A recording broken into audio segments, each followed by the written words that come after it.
Invoca-me e te responderei, e te revelarei conhecimentos grandiosos, inacessíveis que não sabe. Amados irmãos e ouvintes, nossa meditação de hoje está em Gálatas, capítulo 4, versículos de 21 a 31, onde se lê: Dizei-me vós, os que quereis estar sobre a lei, acaso não ouvis a lei?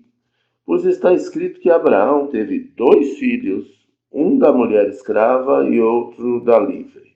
Mas o da escrava nasceu segundo a carne, o da livre mediante a promessa. Estas coisas são alegóricas, simbolizam uma verdade, porque estas mulheres são 2 alianças. Uma, na verdade, se refere ao Monte Sinai, que gera para escravidão. Esta é Agar. Ora, Agar é o Monte Sinai na Arábia e corresponde a Jerusalém atual, que está em escravidão com seus filhos. Mas a Jerusalém lá de cima é livre, a qual é nossa mãe, porque está escrito: Alegra-te, ó estéril, que não dás à luz, exulta e clama, tu que não estás de parto, porque são mais numerosos os filhos da abandonada que os da que tem marido. Vós, porém, irmãos, sois filhos da promessa, como Isaque. Como, porém, outrora o que nascera segundo a carne perseguia ao que nasceu segundo o Espírito, assim também agora. Contudo, que diz a Escritura? Lança fora a escrava e seu filho, porque de modo algum o filho da escrava será herdeiro com o filho da livre. E assim, irmãos, somos filhos não da escrava, e sim da livre.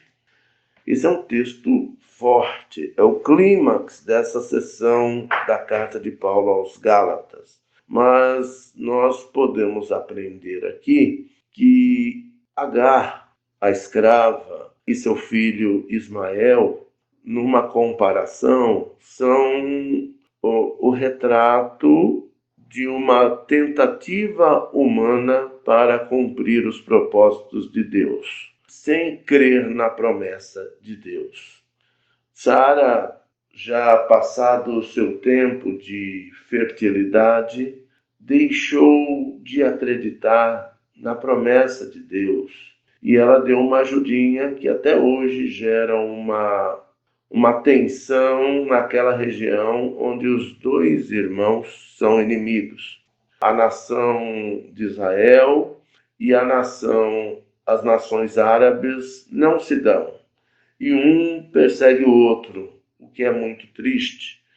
Então, Paulo compara a perseguição dos legalistas judaizantes à perseguição entre os irmãos da lei, dos ritos da lei, e os irmãos da nova aliança no Espírito, na qual nós nos encontramos, que somos gentios.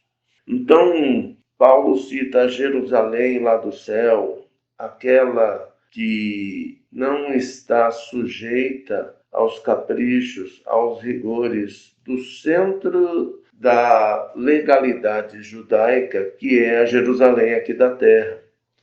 Na Jerusalém dos céus, temos liberdade na nossa condição de servirmos a Deus como filhos adotivos, com os mesmos direitos dos filhos da promessa. E é isso que nós não podemos abrir mão. Não podemos voltar aos rudimentos de uma lei transitória. Mas nós temos que tomar posse dessa lei, dessa aliança que é eterna, onde nada pode nos separar de nós mesmos, nada pode nos separar do amor de Deus que está em Cristo Jesus, o centro da nossa fé, da nossa salvação. E isso nos traz um alento para a vida.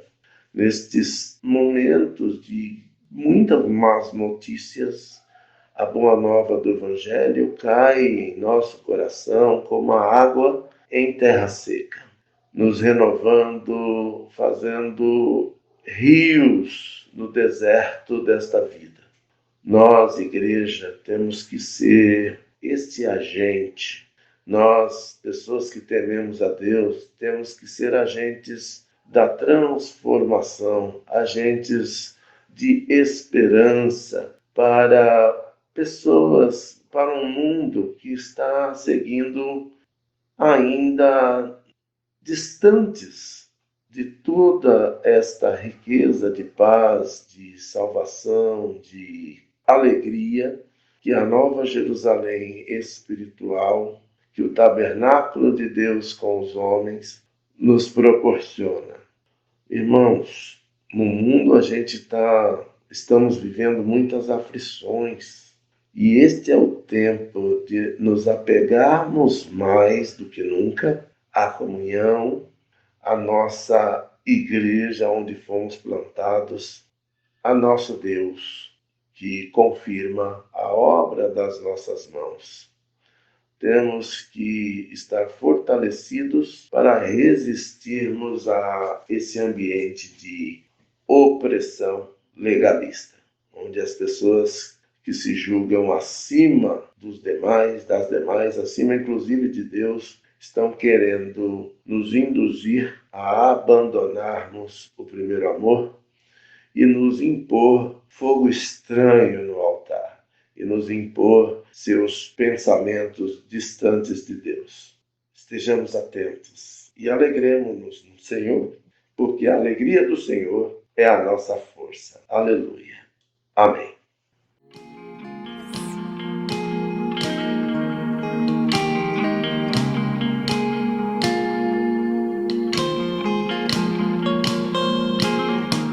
Invoca-me